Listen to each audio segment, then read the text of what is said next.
The Founding Fathers, who are the framers of our Constitution, wanted to form a government that did not allow one person to have too much authority or control. While under the rule of the British king, they learned that this could be a bad system. Yet government under the Articles of Confederation taught them that there was a need for a strong centralized government. With this in mind, the framers wrote the Constitution to provide for a separation of powers, or three separate branches of government. The three branches of the U.S. government are the legislative, executive, and judicial. The legislative branch is made up of the Senate and the House of Representatives. The executive branch is made up of the President and the Vice President. And the judicial branch is made up of the Supreme Court. Each branch has its own responsibilities, and at the same time, they work together to make the country run smoothly and to assure that the rights of citizens are not ignored or disallowed.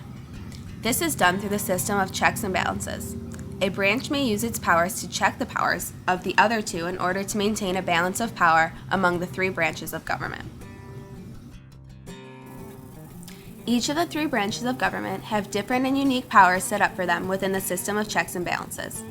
The legislative branch, or the Congress, can check on the executive branch by approving presidential nominations and controlling the budget.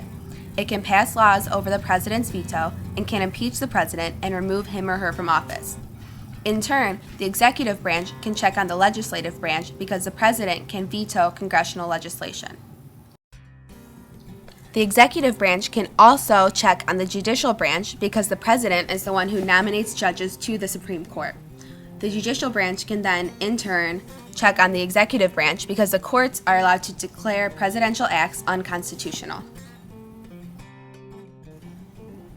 The judicial branch can also check on the legislative branch because the courts can declare laws made by the legislative branch unconstitutional as well. The legislative branch then can in turn check on the judicial branch because the Senate confirms the president's nominations for the Supreme Court. Also, Congress can impeach judges and remove them from office.